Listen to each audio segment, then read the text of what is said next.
Hi, welcome to Robin's Hope Introduction to Diversity, Equity, and Inclusion Training. My name is Chasten Thurnoy. I'm a peer recovery specialist here at Robin's Hope, and my pronouns are they, them. And today we're going to talk about our identities and how the system shapes us and learn how we can expand our mindsets to create a more inclusive, equitable environment here at Robin's Hope. I'm going to give you some basics on diversity, equity, and inclusion. And at a later time, you'll be able to review this training online and watch the video in full. And we'll also have more trainings coming up on a variety of topics, including LGBTQIA+ training, racial issues, etc. So let's go ahead and get started. Allow me to share my screen and give me just a moment. Bear with me.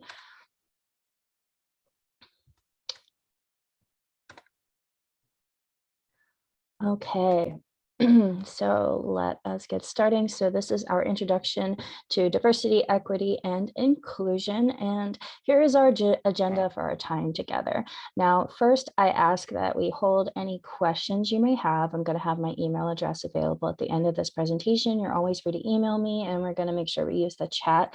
And please keep your microphones muted during this presentation. I will offer opportunities during the slides so that you can ask questions.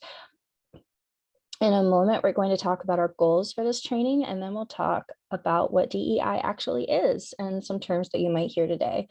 And we'll spend some time learning about socialization and identity. And we'll also look at power and privilege and the roles that they play. This presentation does come with some resources, and also there are some cool quizzes that you can take from Harvard about implicit bias, which are really fun. And we'll also watch some videos together. The rest of our time is going to be spent learning about creating a safe space here at Robin's Hope by understanding what microaggressions are and how we can avoid them, and knowing what true allyship looks like, embracing cultural competency, and seeing what steps our organization is taking to move forward with our DEI training. So here are our training goals. Today, we want to obtain a basic understanding of our concepts that bring diversity, equity, and inclusion to Robin's Hope, reflect on our own socialization and identities, and learn how we can create and maintain a safer environment. We also want to cultivate open-mindedness and curiosity, and we're going to review the steps that Robin's Hope is taking to build upon DEI at our organizational level.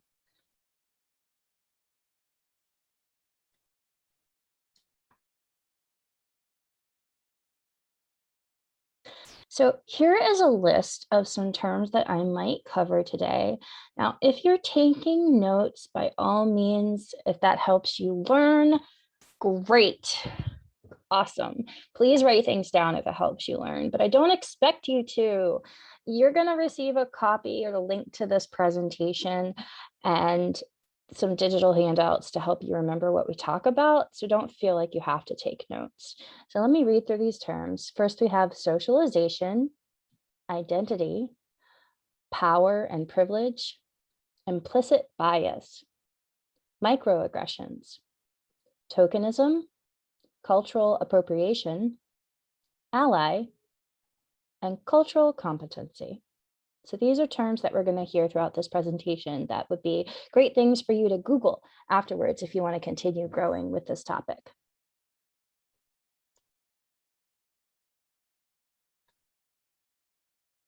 So why DEI? Why diversity, equity, and inclusion? Why are we talking about this? So this graphic illustrates the importance of the balance between diversity, equity, and inclusion in any institution, be it a nonprofit organization like Robin's Hope, a school, a church, maybe a government system, or a business.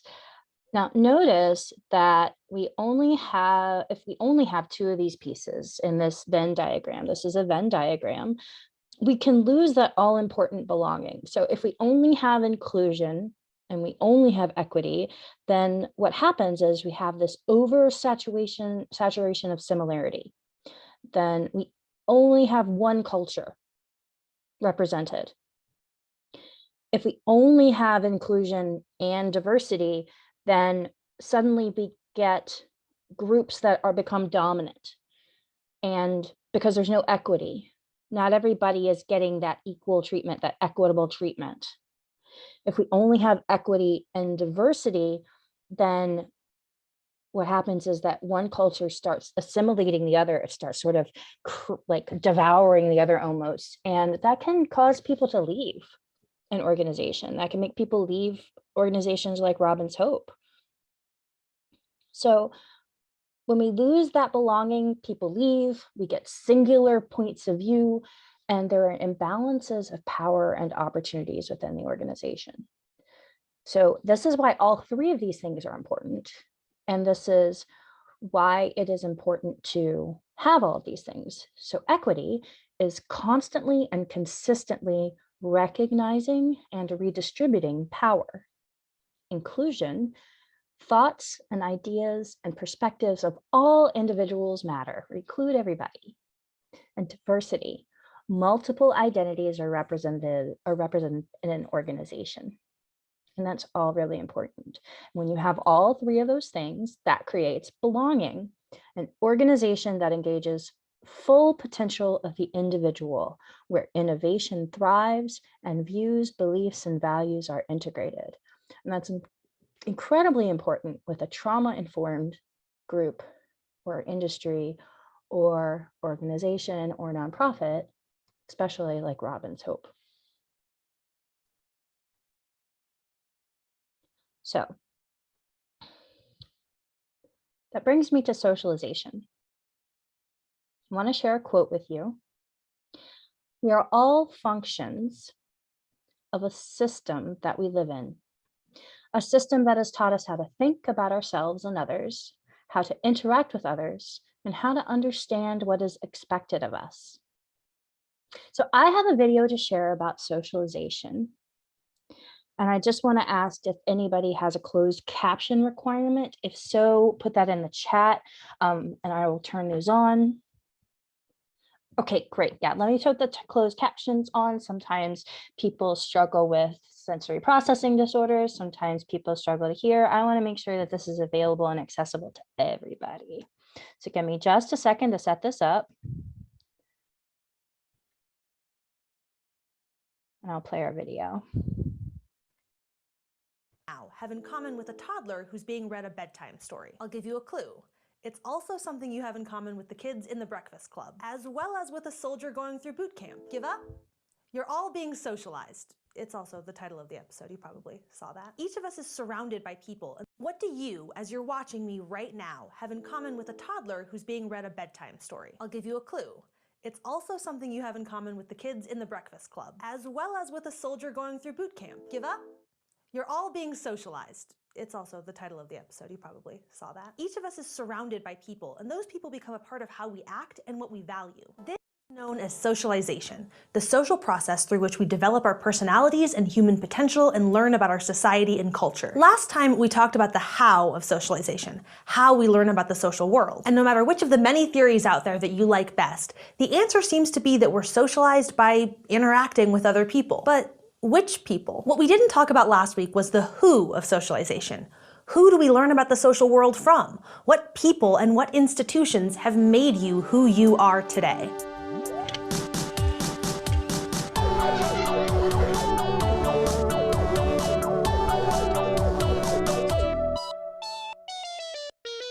Socialization is a lifelong process, and it begins in our families. Mom, dad, grandparents, siblings, whoever you're living with is pretty much your entire social world when you're very young. And that's important because your family is the source of what's known as primary socialization, your first experiences with language, values, beliefs, behaviors, and norms of your society. Parents and guardians are your first teachers of everything, from the small stuff like how to brush your teeth to the big stuff like sex, religion, the law, and politics. The games they play with you, the books they read, the toys they buy for you all provide you with what French sociologist Pierre Bourdieu called cultural capital, the non-financial assets that help people succeed in the world. Some of this cultural capital may seem fairly innocuous. I mean, is reading Goodnight Moon really making that big of an impact on a toddler? Yes, actually. It teaches the value of reading as much as it helps the child begin to recognize written language. The presence of books in the home is associated with children doing well in school. Another important form of socialization that starts in the home is gender socialization, learning the psychological and social traits associated with a person's sex. Gender socialization starts from the moment that parents decide on a gendered name and when nurses put a pink or blue hat on the baby. Other group memberships like race and class are also important parts of initial socialization. Race socialization is the process through which children learn the behaviors, values, and attitudes associated with racial groups. Racial discrimination is partly the result of what parents teach their children about members of other races. And class socialization teaches the norms, values, traits, and behaviors you develop based on the social class you're in.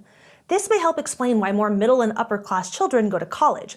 Not only can the families afford to send them, but these children are expected to attend. They grow up in a home that normalizes college attendance. Now, gender, race, and class socialization are all examples of anticipatory socialization.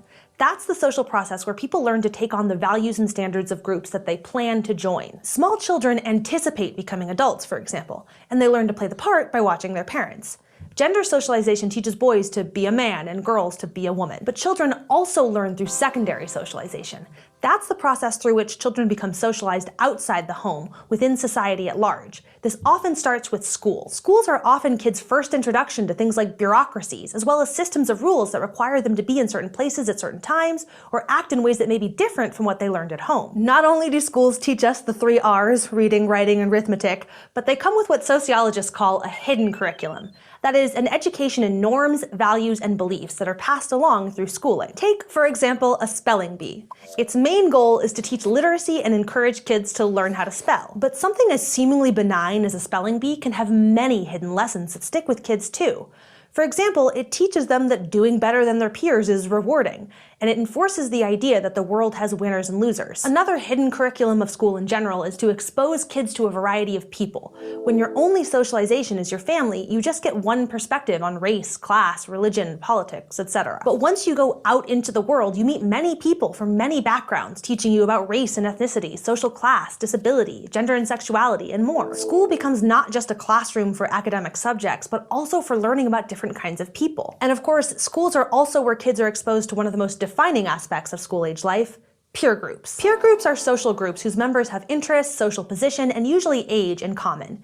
As you get older, your peer group has a massive impact on the socialization process. Let's go to the thought bubble to see just how big that impact can be. In the late 1950s, American sociologist James Coleman began studying teenagers, how they interacted and how their social lives affected their education. He interviewed teens in 11 high schools in the Midwest, asking them questions about what social group they identified with and who else they considered members of their group. Based on these interviews, Coleman identified 4 main social categories. And the names of these categories will probably sound familiar to you. They were nerds, jocks, leading crowd, and burnouts. Basically, he discovered the 1950s version of the Breakfast Club. And with these social categories came social prescriptions, behaviors that were expected of people in those groups. Coleman found that certain things were important to the members of certain groups, like being a good dancer, or smoking, or having money, or getting good grades. He also tested students' IQs and assessed their grades.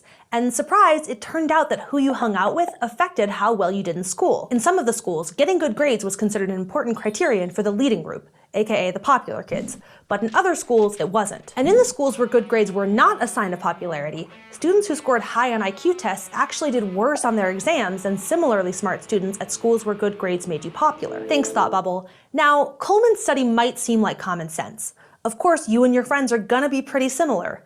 Don't we choose to be friends with people who are like us? Well, not entirely. Coleman's study showed that we don't just pick peer groups that fit into our existing traits.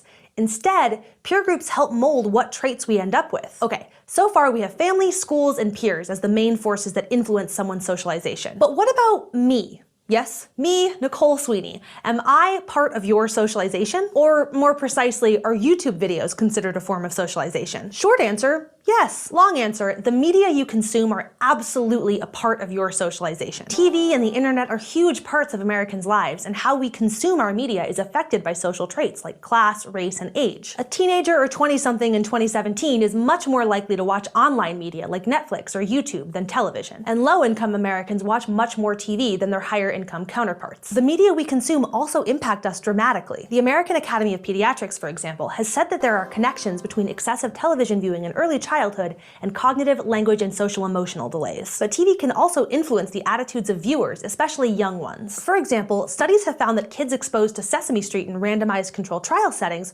reported more positive attitudes toward people of different races, most likely a result of the program's wide variety of characters from different racial and ethnic backgrounds. TV also affects us well beyond childhood. One recent study found that MTV's 16 and Pregnant may have acted as a cautionary tale, helping to change teen girls' attitudes toward birth control and contributing to declining rates of teen pregnancy. So far, the types of socialization we've talked about have been fairly subtle, but there are also more intense types of socialization. Total institutions are places where people are completely cut off from the outside world and face strict rules for how they must behave. First coined by sociologist Irving Goffman, the term total institution refers to places like the military, prisons, boarding schools, or psychiatric institutions that control all aspects of their residents' lives: how they dress, how they speak, where they eat, where they sleep. And in a total institution, residents undergo re-socialization, where their environment is carefully controlled to encourage them to develop a new set of norms, values, or beliefs. They do this by basically breaking down your existing identity and then using rewards and punishment to build up a whole new you. Think about every boot camp movie you've ever seen.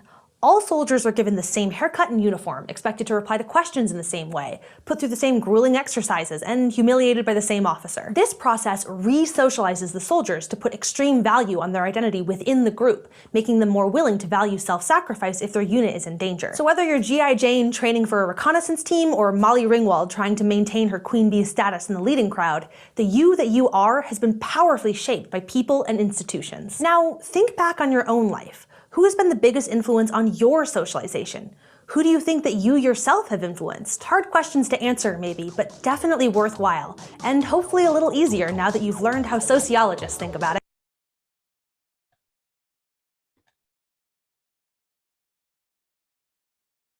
Okay, so socialization is this process of internalizing norms and ideologies of society that we have learned through every institution that we interact with.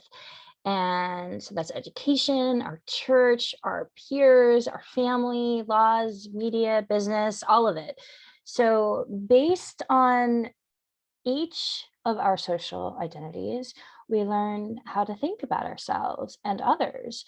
We learn how to interact with others, how to understand what is expected of us based on a specific set of social identities we were born into, and what the outcome is if we deviate from what is expected of us. So here is my disclaimer. I'm not a sociologist, and the information I'm sharing is to provide a very, very basic understanding and so that we gain perspective as groundwork for the next portion of our learning. So that said, here's a list of some aspects of identity. So your identity is unique to you. You may share traits or aspects with others that fall into a group. So for example, here in this training, we can all identify as being involved with Robin's Hope. Some of us facilitate groups. Some of us like hats. Some of us love pasta. Some of us might be excited for Halloween. Some of us can find so many ways where we have similarities or differences in our identities. So I'm going to display some questions and give you just a few moments to jot down answers. And then if anyone feels up to sharing, I would love to hear your thoughts. So take about 3 minutes to answer these questions and don't spend too much time on them. They are yes or no questions only. You don't have to write out a journal entry, but you're welcome to expand your answers. And then I'm going to check in with you in the chat.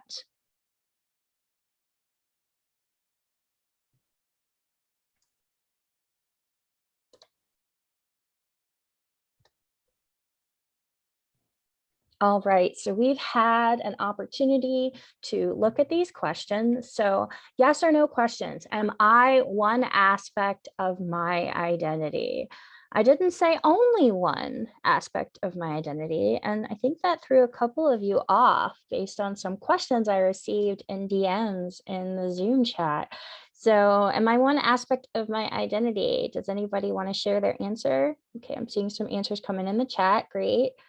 Awesome. Yeah. So no, you're not. I am not one aspect of my identity. I am so many aspects of my identity. My identity is made up of different pieces, right? So no. Do I share any aspects of identity with those around me right now? We already talked about this in the last slide. Yes, we absolutely share. Yeah, great. Oh, I'm seeing such great answers. Do the people around me have the same lived experience as I have? Let's see what you say in the chat. Yes or no? I'm seeing some yeses and nos, and I'm seeing some great explanations. Okay, awesome. So some of the explanations I'm seeing are for yeses are yes, because, okay, yes, because the other people around me have experienced trauma. Yes, because some of them have been through PRS training. Yeah, me too. No, because my trauma is unique to me. No, because I'm a member of the LGBTQ plus community and other people in this training are not. That's right. Awesome. Yes, I'm also a member of that community. Great. Okay, yeah, so I'm seeing a variety of answers, right? So based on our identities, because we have our identities are unique to us, also our lived experiences that create those identities are unique to us. Good job, everybody. Okay, last question. When I engage with others, do I focus on one aspect of their identity? Yes or no?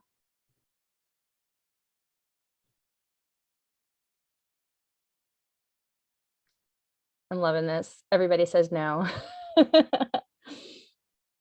I love how trauma informed everybody is. And I like how culturally competent you're all demonstrating that you are. No, okay. No, awesome.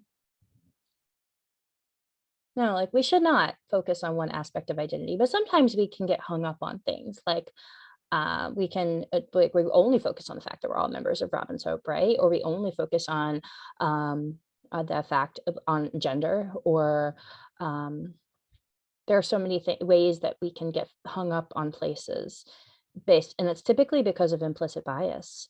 There are ways that we can get a little hung up or stuck inside of ourselves, and we're going to talk about that later. Good job. Yay. I'm proud of you. All right, let's keep going.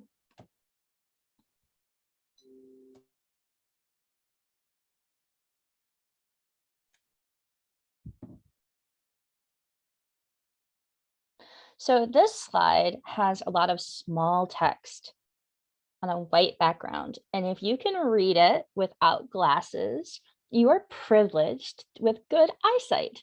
It means you don't have to think. If you have glasses, you can read it and it's amazing. Yay. Like you don't have to squint, you don't have to get close to it. You don't have to like hold your phone in the distance. This is a lot smaller text than the rest of the text I've been using on this presentation. And if we were in a room presenting this, and this presentation was on a wall that was very far away from us, that might be difficult for you to read. Now, if I was standing in the back of a room, I would not be able to read this text. I can't read this. I can read this text because I am very close to the screen right now, but I will tell you that I have poor distance vision. Like I am very nearsighted. So I can't read this text at a distance without glasses. Now, I do have a prescription for glasses. I have to use them when I'm driving. But my prescription is out of date. My prescription is no longer correct. And I don't have insurance right now that covers vision. I have to pay out of pocket. And yes, there are some low cost options for vision. However, due to my economic status and the fact that I am disabled and I am on Medicare and the Medicare plan and supplemental plans that I have chosen, I don't have vision coverage at all. So I can't just go to my usual eye doctor.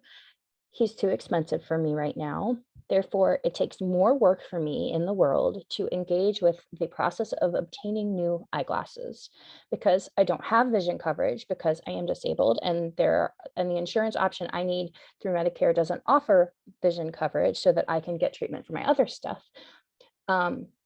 So looking at the slide, thinking about power and privilege. Privilege,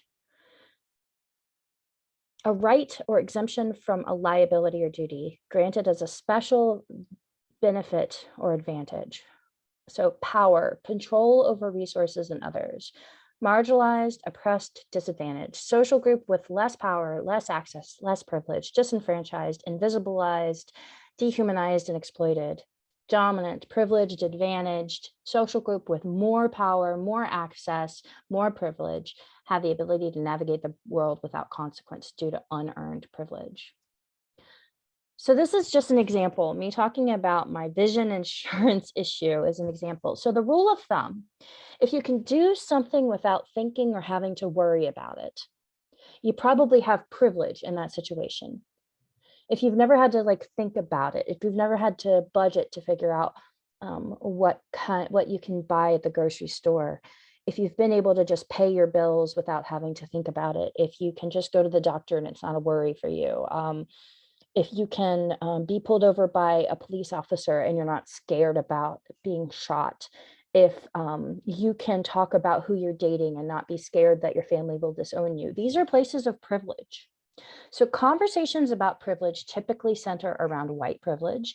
And if you're white, like me, and you don't understand how the color of your skin gives you privilege in this society, please feel free to talk to me after this presentation.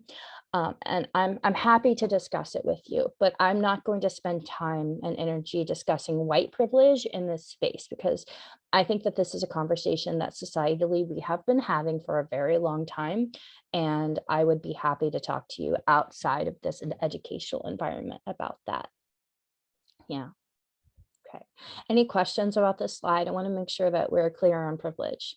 So rule of thumb, if you can do it without having to think about it or worrying about it, if you can just go to the store, if you can just pay a bill, if you can just hold hands with your partner walking down the street, if you can just wear a hoodie when you leave your house, stuff like that, that's privilege. That's privilege. Okay. I see everybody, nobody has questions. Good. Okay. Awesome. Thank you, everybody. I know, a thumbs up. Thank you for the thumbs up. Oh, thank you for the rainbow. Yeah, great. Okay. All right, moving on. Let's talk about equity versus equality. So, equality. Everyone gets the same thing. Equality is great. We love equality. Yay. Equity. Everyone gets what they need to reach their best health. So equality means that we all get to wear shoes. Equity means that we get to wear shoes that fit our feet and are comfortable for us as individuals. Equality means that we all get access to this slideshow.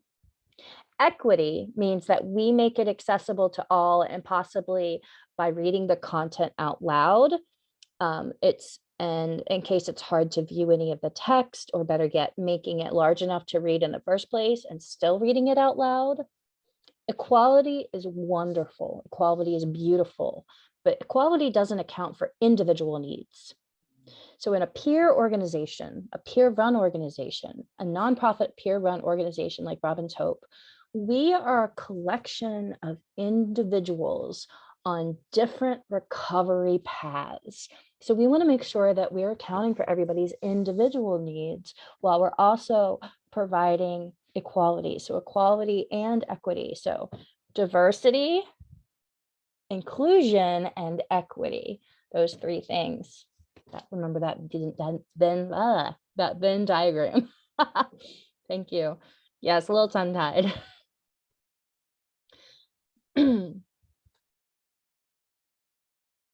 So I have been front loading you, preparing you with terminology to prepare you for this beautiful TED Talk from Melanie Funches, Director of Community Engagement for Mental Health America, Rochester, New York. So this is about implicit bias. Now, implicit bias or unconscious bias operates outside of the person's awareness and can be in direct contradiction to a person's espoused beliefs, and values. So let me share this TED Talk with you.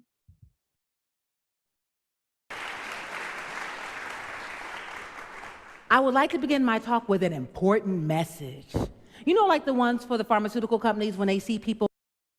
Oh, I apologize And about that. and this young lady, So, real quick, this specific TED Talk does not have closed captioning available. So, for the person who needs captions, I really sincerely apologize.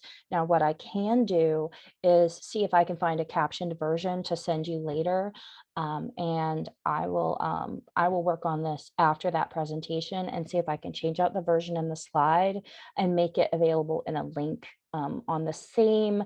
Uh, on the same as this recording when I post this recording up, if that makes sense. So I sincerely apologize. And if you have any trouble with this and have questions about it, please just let's get together after the training because I want to make sure everybody gets the same experience. So I sincerely apologize about that. And let me rewind it back to, let me go back here and here. Okay. All right. Thank you, everyone, for your patience. I want to make sure that we're addressing everybody's needs. I would like to begin my talk with an important message. You know, like the ones for the pharmaceutical companies when they see people walking lazily along the beach or running in slow motion through fields of flowers while they tell you the side effects of their product. Nausea, vomiting, heart arrhythmia, constipation, impotence, erections lasting more than 4 hours. But seriously, I'm going to say some things during my talk that may make you uncomfortable, and they should. But what I ask of you in this time is to stay present with me through this and ask yourself some critical questions, to really listen closer and ask and really question your own thoughts and behaviors and be open to a new view of yourself. You may ask as I start to present this, you may say, oh, Melanie, I got that. I know this. I read the book. This doesn't apply to me. I would like to challenge that belief. And you may say, what is this concept that is so controversial that she feels she needs a preface statement? The concept is implicit bias. Let me tell you a story. A young couple, college sweethearts. They graduate school, begin their careers, get married, and start a family. As they start to approach their 30s, they begin to say that they're closing in on the American dream. They purchase their first home. 3 weeks after they close on this home, the husband becomes violently ill. So this family, husband, wife, 3 children, ages 5, 3, and 1, and a baby on the way, goes searching for the diagnosis that has stricken this otherwise healthy and vital 32-year-old man. Turn to your neighbor and say, 4 weeks later. As this man lays critically ill and dying in a hospital, doctors are circling around a cluster of diseases that they know must be the thing that is killing this man, despite the fact that all the tests for these diseases have come back negative. They begin to harass the husband and ask him to tell the truth and to really open up and let them know about his IV drug use and his secret unprotected sex with men. You see, they were trying to make the case to continue looking for HIV despite multiple negative tests. Finally, the wife comes and says, what are you looking for? To which the doctors reply, we're looking for HIV and sarcoidosis. So the wife, kind of perplexed because we thought we'd already ruled those things, they thought they'd already ruled those things out, says, well, why are you looking at only those diseases? To which the doctors say, well, as a young African-American male, she becomes irate and says, stop right there. I want you to check my husband for things that white people get. And magically, within days, they have a diagnosis. Stage 4B, non-Hodgkin's lymphoma, and a prognosis. 2 weeks to live. The The implicit bias that existed within these doctors resulted in a behavior that showed what diseases they chose to and not to look for. The implicit bias of these doctors said how much value they placed or did not place upon the information that they received from the patient and his wife. You may say, Melanie, how does this happen? How do we, as good activists and hardworking, progressive, open-minded American citizens, how do we continue to fall into the story of these stereotypes? Implicit bias, those unconscious things that have been flowing through us since childhood. You may say to me, well, what is implicit bias? Well, I'm going to give you an academic definition. Implicit bias, otherwise known as implicit social cognition, are those attitudes and stereotypes that affect our behaviors, our decisions, and our attitudes unconsciously. I relate it to like the Matrix. Anyone here seen the Matrix? When you're in the Matrix, you don't know you're in there. You're just happily walking along, thinking everything is okay. Well, I'm here today to yank out the plug and disconnect you from the mainframe. Let me share with you another story. Picture it. I feel like Sophia Petrillo. Picture it. 4th grade math class. A teacher asked for volunteers to go up to the board to work on long division. One young girl and 2 of her friends go up and they start working on the board. The little girl is the first one done. Since she's the first one done, she starts checking her answer and looking over it, and now that she's very convinced that she's gotten the right answer, she waves to the teacher to check her work. That she hears a sound from the back of the room. The answer is wrong. Check it again. The girl, quite perplexed because she checked it twice and she knew it was right, she goes back to the board and she checks her computations again, getting the same answer. So she goes back to the teacher and says, Teacher, I know it's right. I checked it 3 times. Now, at this point, the teacher, being very stern, sharply says, I said it's wrong. Check it again. Now, the girl is thoroughly perplexed. It's math. It's either it's right or it's wrong. So she goes to her desk where she has a calculator. So she starts working on her computation, and it's the same one as is on the board. So now she's thoroughly convinced. She said the teacher cannot say anything. So she holds up her calculator and says, Teacher, look, I got it right, all the way to the 1000th place. Now, this teacher, thoroughly upset that this student continuing to challenge her, says, I said the answer is wrong. You niggers can't do anything right. The student is struck dumb by the words that just hit her like a cannon. She didn't understand. Why is the teacher saying this to her? I don't understand. Why is this happening? Her father was a mathematician with a PhD from a prestigious university.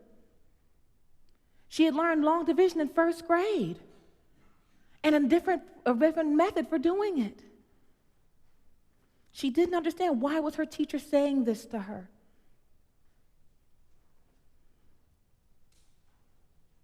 This little girl learned the first of many valuable lessons that day.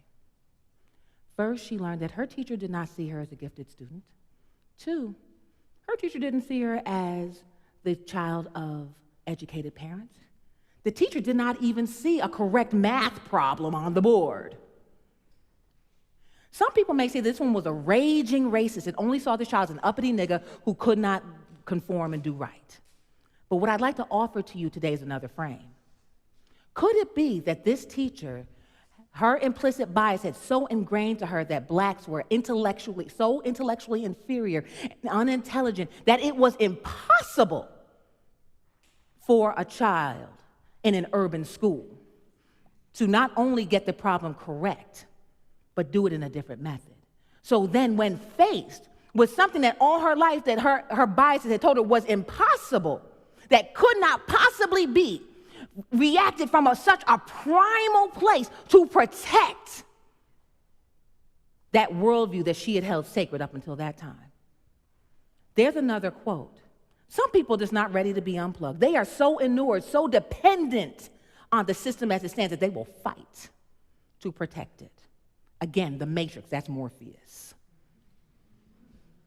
Implicit biases are pervasive. We all have them. Even people with avowed commitments to impartiality, like let's say judges. Now you may say to me, Melanie, these are wild stories. These are extreme examples. We're good people. Good people don't do these things. That can't be real. Let me tell you today, this is very real. I'm going to share a piece of information with you about these stories that's going to tell you how real they are. These are both stories out of my life.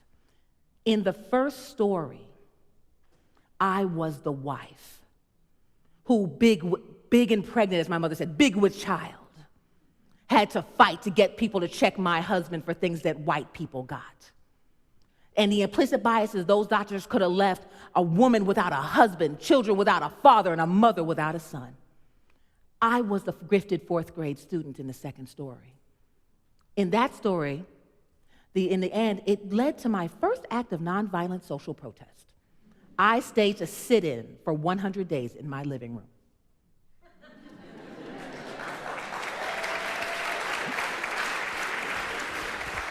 Now, I'm going to share one more story with you, just so you can understand that you may say, well, Melanie, you're kind of old.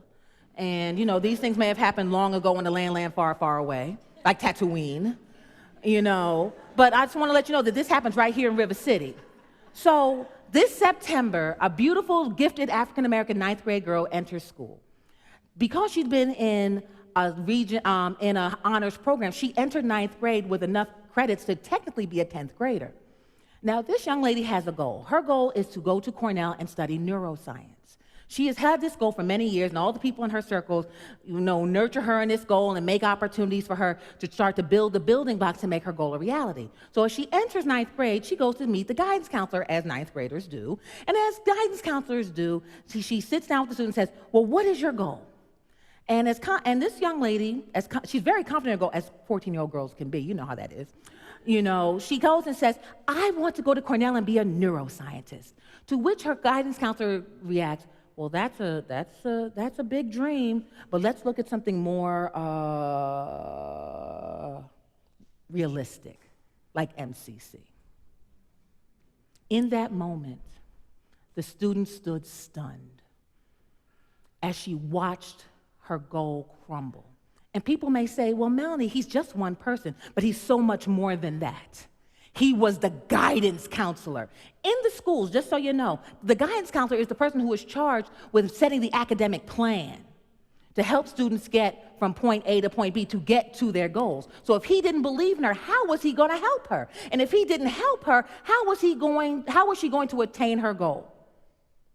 This was the match that ignited a forest fire of self-doubt, negative self-talk that resulted in depression that manifested itself in school avoidance, a decrease in grades, and the eventual lack of ability to engage in the everyday life for this child. You know what the ironic thing is about this story? This is my daughter's story. 40 years later, the words may have changed, but the bias, the power, and the potential impact remain the same. But you know what's even worse about that? Is that my daughter's story is not unique. This story repeats itself hundreds of times every year in the Rochester City School District for hundreds of students going in with dreams and goals. And the thing is, the counselor did not look at my child and did not look at her academic record, did not look at, but just because of what he saw when she walked in, crushed her dream. But I don't want to leave you on a downer, and I'm going to tell you there is hope. Because what has been done can be undone. Our brains are malleable. They're these incredible, even though my brain is farting right now, they are incredible. They are these incredible capacity for growth and change. And so you may say to me, Melanie, how do I do this? First, what I want you to do is to call yourself on your own stuff. When you're walking down the street and you see that person coming and you cross over to the other side of the street, Call yourself on it. Ask yourself, why did I do that? What did that person do to facilitate that response from me? And then once you've done that and you start looking at yourself, I don't want you to think I don't understand it. This takes you being extremely self-aware. But once you do that, you start having these conversations with your family and friends. It's very easy to have these conversations in the nice, warm, fuzzy places of a TED Talk, but it's much more and it's much different to have it at your Sunday dinner with your mother-in-law. Okay? What we're looking for, we say we want to be better. But in order for us to have this better world we're talking about, we must be better ourselves and be better to each other. We have to move into what I call transformational activism. In order to create a world with equity, we must do some things. First, do your own personal work. 2, make some connections with people that don't look like you.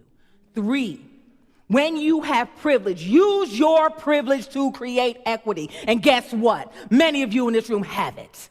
Use it. And 4, intentionally and deliberately engage in non-biasing activities. That means get out of homogeneous groups, get into some heterogeneous groups where not everybody's the same, and start learning some stuff. Take that stuff and share it with others.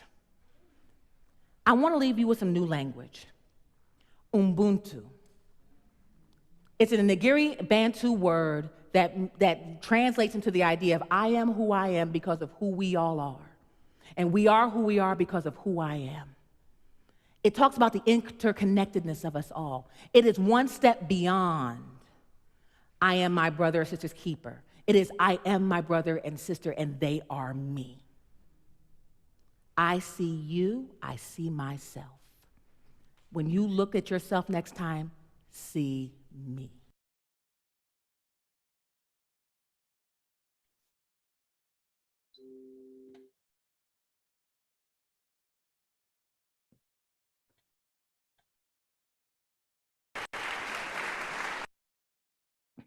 So I think that's a really powerful, powerful education and implicit bias. And like I said, I'm gonna have a link for you to a set of quizzes from Harvard about implicit bias. I'll put the link on the screen and copy it into the chat for you so you can go check it out and take some of the quizzes for yourselves because it's really interesting. I've taken some of them, it's really fun, and there will be links available for you in the resource that will come out on the webpage later on. So any questions so far? Awesome. Well, let's go ahead and move on. And we're going to talk about something else that's really powerful, and that is microaggressions. So we're going to get into some behaviors that inflict harm upon others. Now, first, microaggressions. Microaggressions are indirect, subtle, or unintentional discrimination against members of a marginalized group. Now, here we have some different categories of microaggressions, and the most common are micro insults and micro invalidations. They're called microaggressions because these are tiny acts of awfulness that eat away at the human spirit. No human should have to endure these day in and day out, but humans do. And being aware that they happen around you and come from you sometimes is really important to reducing harm in our world. Now, micro insults include actions or comments like asking an Asian person to help you with math, or helping someone in a wheelchair, although they didn't ask for help, or asking a person of color where they're from. Now, these are subtle, insensitive comments that are related to identity. Micro invalidations, the third one in, are subtle exclusion or negation of one's feelings or experiential reality related to identity. So you have a mental illness, but you seem so normal. Or I don't use pronouns, or I don't have pronouns. Or when I look at you, I don't see color. Or all lives matter. I see some questions coming up about the I don't use pronouns or I don't have pronouns. This is a perfectly okay thing to say, but we want to follow up with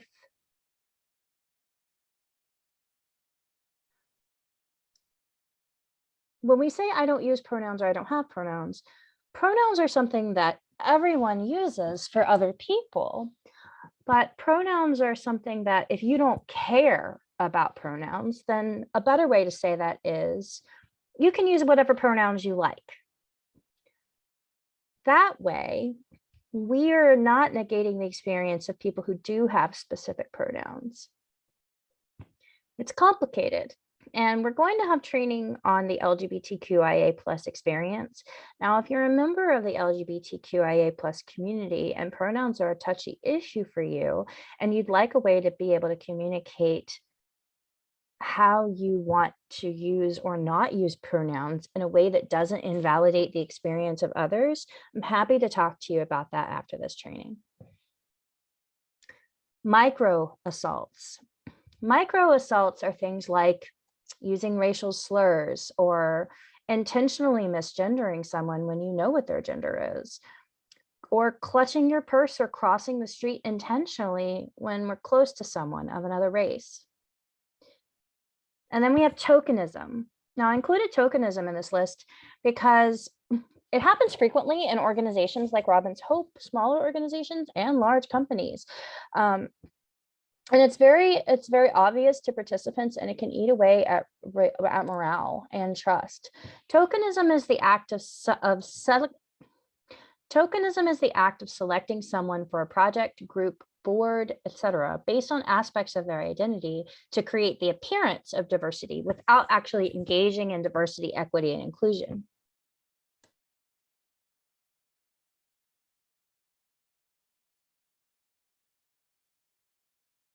When an organization comprised of individuals looks at itself and see that it is predominantly white, it recognizes sometimes that there's potential for lost income or lost participation.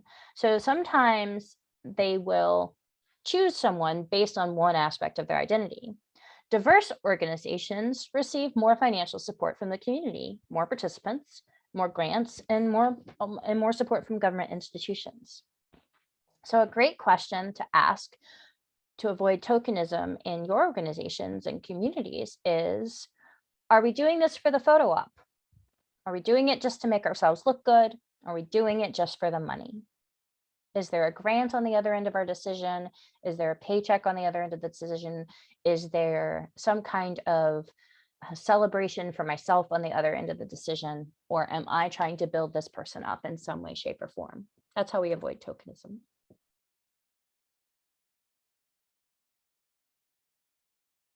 Awesome. Yes.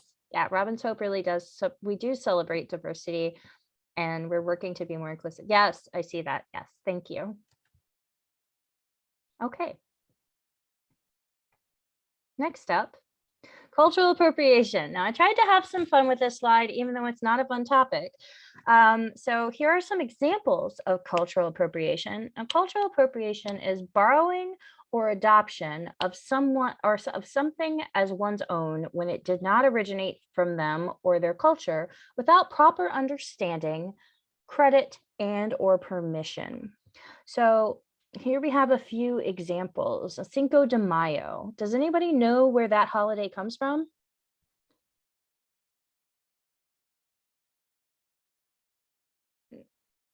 Yes, you could Google it. No. Okay, so Cinco de Mayo is a holiday that celebrates the date that the Mexican army, it celebrates the date of the Mexican army's May 5th, 1862 victory over France at the Battle of Puebla during the Franco-Mexican War. It's also known as the Battle of Puebla Day. So Cinco de Mayo celebrations in the United States are culturally appropriative. So maybe instead of going and getting margaritas and having tacos on Cinco de Mayo, perhaps let's do some research into different cultures on that day, into Mexican culture on that day, and take that as an opportunity to learn about Mexican culture. Or support a locally owned business that has roots in Mexican culture. There are different ways that we can celebrate things without being culturally appropriative. So then we have Gwen Stefani is a funny one that comes up. Appropriation or appreciation. In the 90s, Gwen Stefani wore a bindi, which is not part of her culture.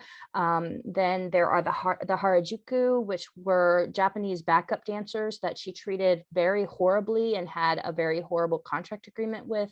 And then, of course, her entire Harajuku fashion line, which was based on the Harajuku dancers. And then we have culturally appropriate Halloween costumes. Can anybody think of some problematic Halloween costumes that they've perhaps seen, maybe when walking around Spirit Halloween? It is October 2021, so the Spirit Halloween stores are raging capitalistically all around the country right now. Yes, definitely problematic. Mm-hmm.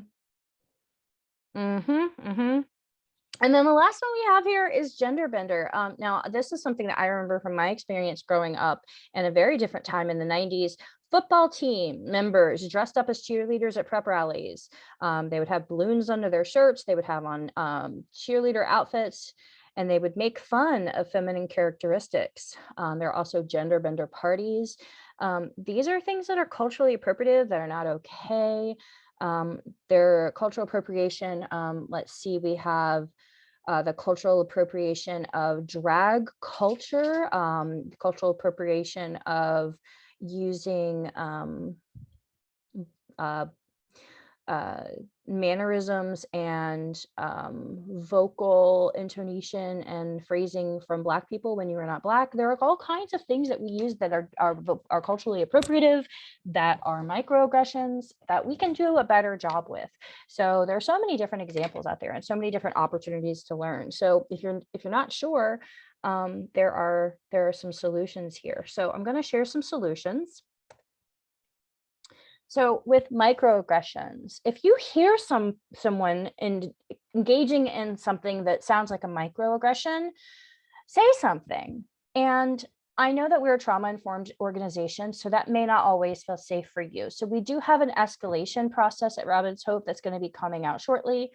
But if you do feel comfortable, or you don't, you can always speak up to a group facilitator in the room. If you're a facilitator, you can always come to me, or you can go to Heather. But name it, claim it, stop it.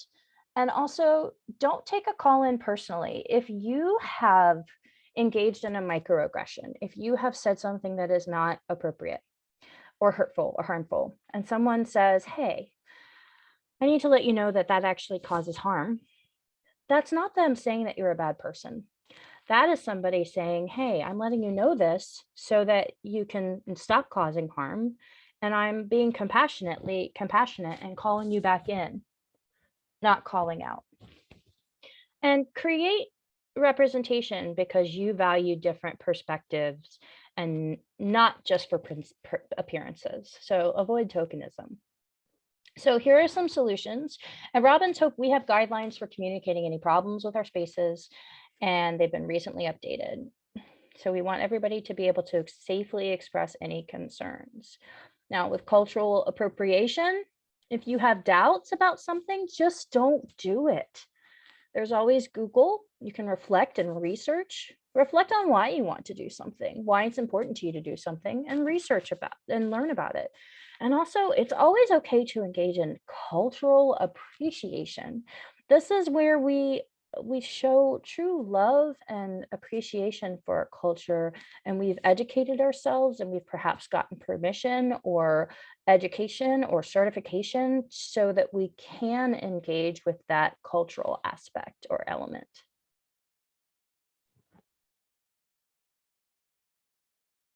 Everybody good to move on? Okay. Yes, thank you. Great. Okay, let's move on. I want to touch basically on allyship. So Allies. Now, allies are, an ally is a person who operates or cooperates with another. Also, a person who commits themselves to dismantling equity, social norms without ulterior motives or need for recognition. We're not doing it for the fame. And someone who knows when to speak up, to educate and advocate, when to utilize personal privilege to provide a platform for someone else without any savior complex mentality, and when to actively listen and support those who are experiencing the inequity. So, an ally is somebody who knows how to use their power, how to use their privilege, and how to also shut up and listen when it's important and let the people who are lacking that power and privilege do the talking. Being a good ally means being a good listener and stepping back when it's important and being a good support person. And when we're trauma informed, that's especially important. Okay. So, what questions do you have so far from me? You can pop them in the chat.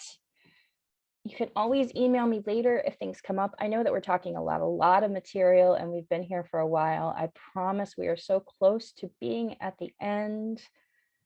Okay. No questions? That surprises me. All right. Well, hopefully you'll come up with some good questions for me later. Well, let's move on to cultural competency. Yay. So I have a little video for you on what cultural competency is. When I think of the term cultural competency, I think of being aware of not only my culture, but having awareness of other cultures as well. Cultural competency to me is about acknowledging and honoring differences, not only in a coworker or patient's culture, but more importantly, in one's own culture. To me, cultural competency means to have the ability to recognize and be aware of people's differences, and in spite of those differences, be accepting and respectful to all. I'm working in an environment where I can respect the beliefs, traditions, and customs of others. I believe that cultural competence is actually a critical ingredient of what we term person-centered care.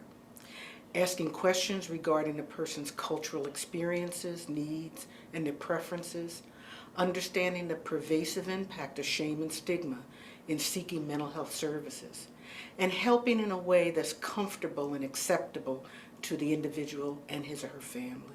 Being culturally competent is acknowledging and understanding that people may be different but should be treated with equality and respect. Culture is who we are. We should embrace it with pride and dignity.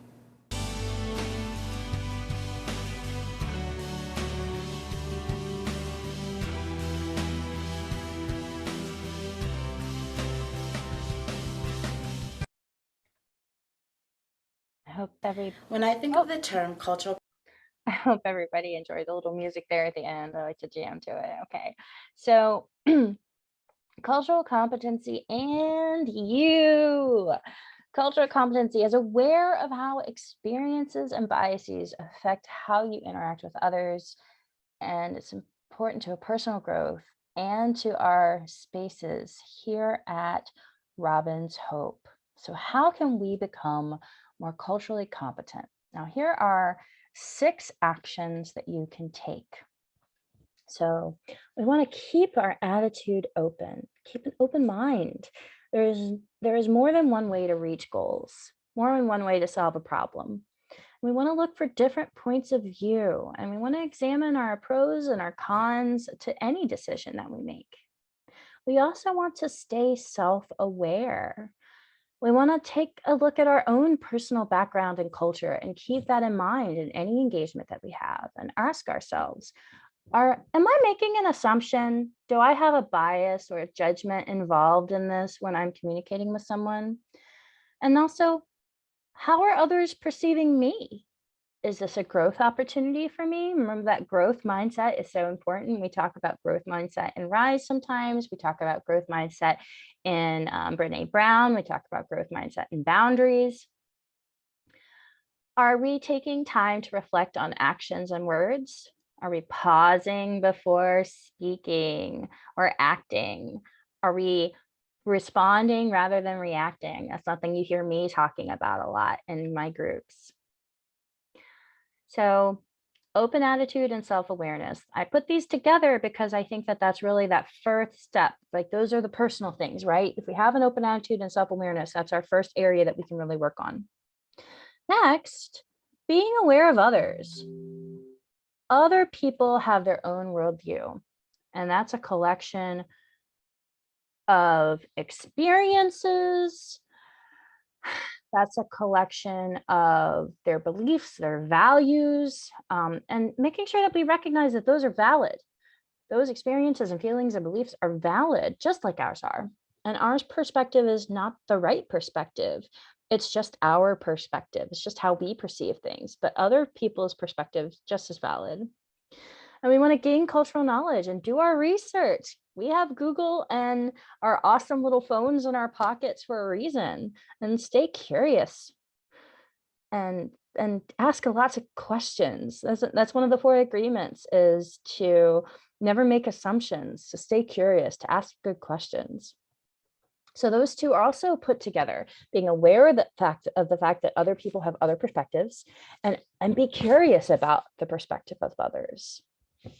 And then our last little pairing, to build cultural skills, so active listening, creating mutual trust and rapport, using accessible communication, making clear requests, asking good questions, and being inclusive and looking for ways to evaluate the inclusiveness around us. If we see something that's not inclusive, let's talk about it. And keeping our attitude open, that's also part of building cultural skills. Now, we've already learned about implicit bias, and I talked about those Harvard quizzes. So here's that link in the chat. Let me paste that for you. Go take these and check them out. I swear they're really fun. And I put those 2 together because I think they're together. Now, this is a straight line going all the way down, but it's really a cycle. Like, this is a cycle that keeps going. We don't just stop. Once we've done this, we keep going, keep that open attitude all the time. And doing this, it builds on itself. And when we embrace this as a way of thinking and a way of life, this really helps open up our entire world to other people and experiences. And it creates a beautiful world of acceptance for others and other cultures. And it creates a model for other people to see that acceptance is really the way to go.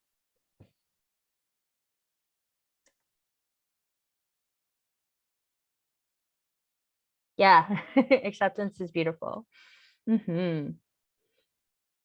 Okay, let's move on. Cultural competency and Robin's Hope. Now, so what matters?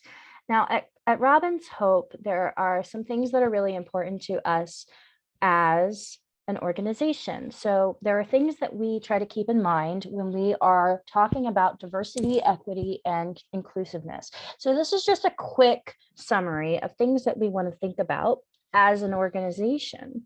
And so we think about our administration, our policies and guidelines that we put out into the world, our peer providers and facilitators. So these are the people who are giving the support, the services we offer and the kind of support we offer, the programs that we offer and the group environment we create, and also the kind of communication we put out there and our language capacity.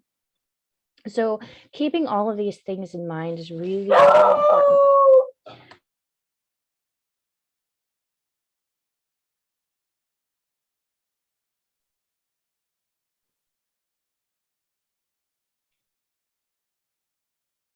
So it's important that we have things like effective leadership, create safe spaces, and these are things that we focus on when we're thinking about the Robin's Hope program itself. So here are ways that we're improving at Robin's Hope and ways that we've been focusing on Robin's Hope, diversity, equity, and inclusiveness throughout the year. Obviously, creating this DEI training. This training was delivered to the board in the summertime in person. And we had 2 trainings that we created. this DEI training and also understanding gender and supporting recovery in LGBTQIA people that's delivered by Michael, one of our PRS interns. Working to create policies and organizational consistency that address concerns. Those are being worked on by Heather. Facilitator training that includes cultural competency. We have a manual resource that creates consistency in our groups, and also sensitivity training that was created recently to assist our staff with pronoun use and make sure that we're providing consistency and sensitivity across the board.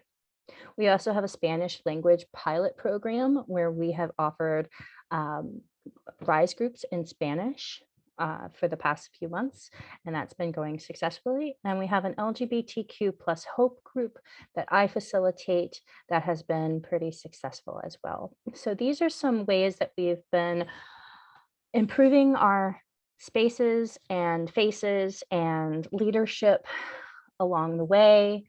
We are not getting it perfect because we're just not. And we're going to continue to keep working at it as we go. And this training that is being recorded right now, that you are attending right now, is part of that, to make sure that our participants, our members, our volunteers, our facilitators, and our interns, staff, leadership, etc., are all open-minded and really embracing the concepts of diversity, equity, and inclusion in our organization.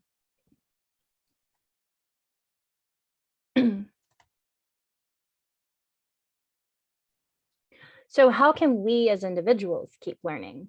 Well, we can keep our cultural competency on our self-care checklists and learn about ourselves and others in other cultures, and stay curious. Again, stay curious, ask questions, respectful questions, stay curious, but don't ask questions that we can find answers to ourselves.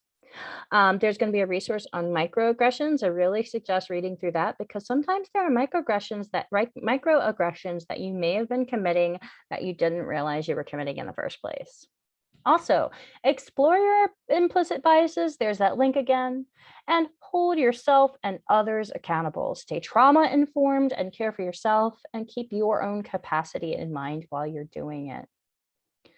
So I want to say thank you for attending our training today.